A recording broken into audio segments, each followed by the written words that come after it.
Thank you. Well, welcome to Washington.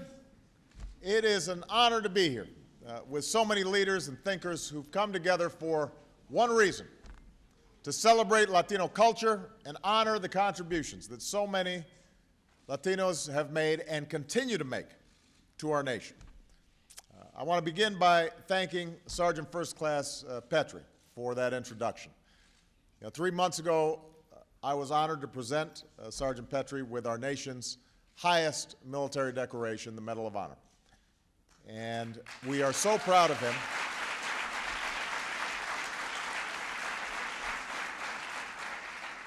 He is an inspiration to all of us, and he is the latest in a long line of Latino heroes to wear America's uniform. So I was mentioning to him that I went to Walter Reed this week and to visit some of our wounded warriors, and a number of them remarked on how they had had a chance to meet Sergeant Petrie. He had gone by to talk to some of those guys, and seeing him in uniform, proud, doing what he does, inspired them and made them certain that they were going to pull through. And so that's the kind of effect he's having on people each and every day, and we're really proud of him. So thank you very much. Thank you.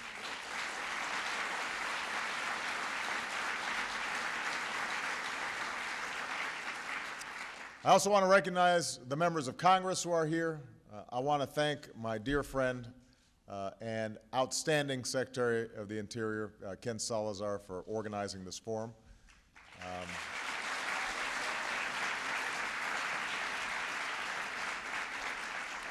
Whenever Ken is asked how long his ancestors have been in this country, he says, about 400 years.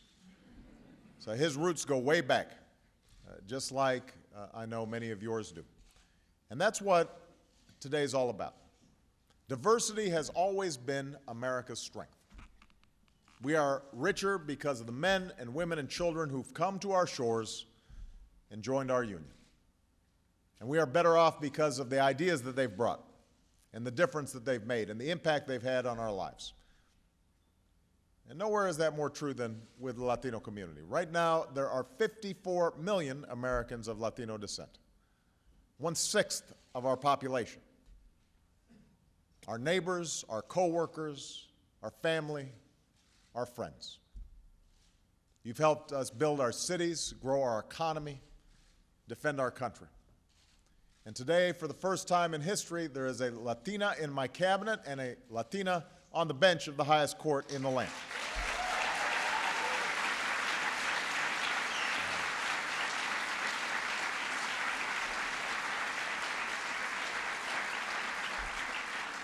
Hilda Solis is doing an outstanding job. Now, this forum is about celebrating that heritage because too often the achievements of Latinos go unrecognized. And there are achievements that have been hard-won. We know life hasn't always been easy for Latinos in this country, and still isn't. The land of opportunity hasn't always been the land of acceptance. But the fact that Latinos have done so much and come so far is a testament to the vision that has sustained you. It's a vision that says, maybe I never had a chance to get a good education, but I want my daughter to go to college, maybe get a second degree. Maybe I started out working in the fields, but someday I'll own my own business. Maybe I wasn't born in this country, but I'll sign up to fight for it.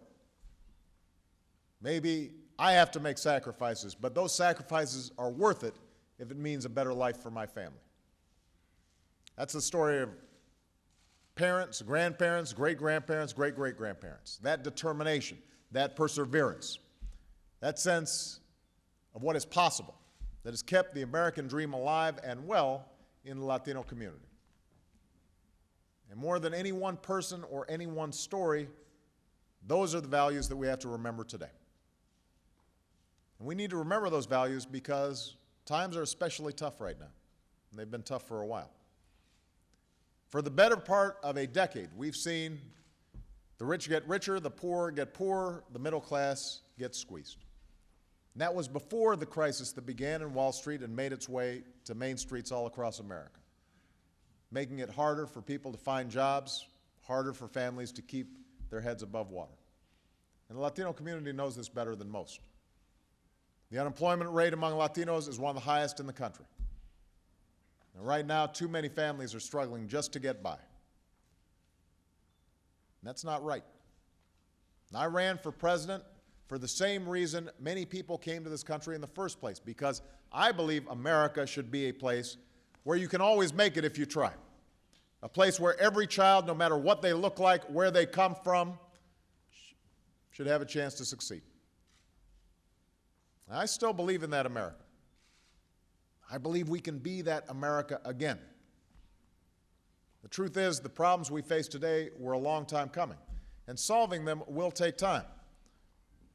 In a global economy, it will require us to have the best educated workforce, the strongest commitment to research and innovation, the most reliable communications and transportation networks.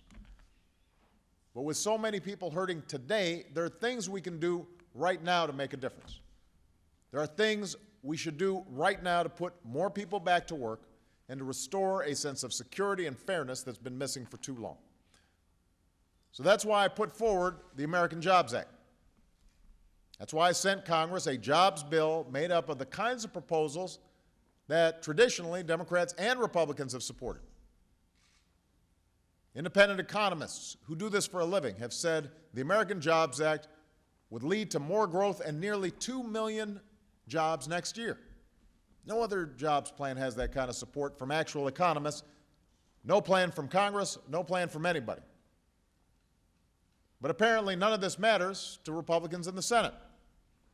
Because last night, even though a majority of senators voted in favor of the American Jobs Act, a Republican minority got together as a group and blocked this jobs bill from passing the Senate. They said no to more jobs for teachers, no to more jobs for cops and firefighters, no to more jobs for construction workers and veterans, no to tax cuts for small business owners and middle-class Americans. Now, a lot of folks in Washington and the media will look at last night's vote and say, well, that's it. Let's move on to the next fight. But I've got news for them. Not this time. Not with so many Americans out of work. Not with so many folks in your communities hurting. We will not take no for an answer.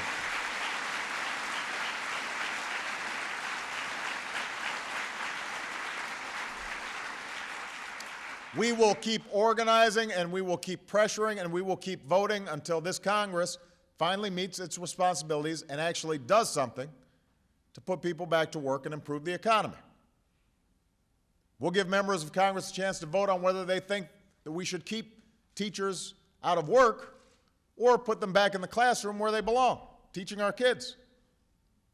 They'll get a chance to vote on whether they think that construction workers should stay idle while our roads and bridges are falling apart, or whether we should put these men and women back to work rebuilding America. Republicans say that one of the most important things we can do is cut taxes. Well, they get a chance to vote on whether we should cut taxes for middle-class families or let them go up. This job would cut taxes for virtually every worker and small business in America. 25 million Latinos would benefit.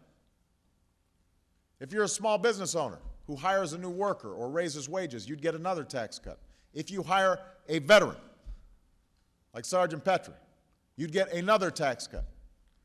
Anybody who fights for our country should not have to fight for a job when they come home.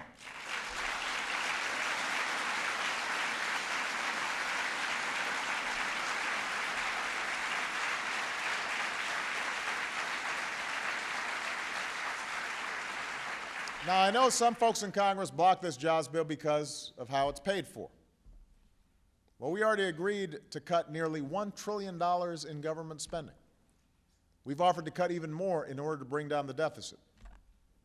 But we can't just cut without asking those of us who've been most fortunate in our society to pay our fair share. And that's not about punishing success, it's about making choices. If we want to create jobs and close the deficit and invest in our future, the money's got to come from somewhere. And so we've got to ask ourselves a question. Would we rather keep the tax code with its loopholes exactly as they are for millionaires and billionaires, or do you want construction workers to have a job rebuilding roads and bridges and schools. Because you know a lot of our kids in the community are learning in trailers right now.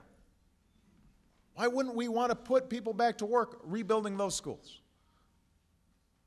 Would you rather fight for special interest tax breaks, or do you want to fight for tax cuts for small businesses and middle-class families in your neighborhood?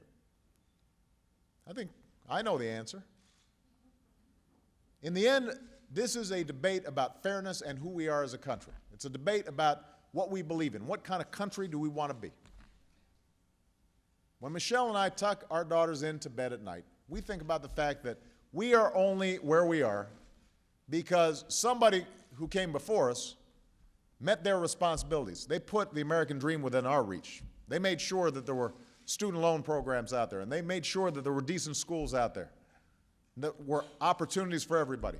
That's the reason all of you are here today, because somebody made an investment 10 years ago, 20 years ago, 30 years ago, 40 years ago, to ensure that you had a chance at success.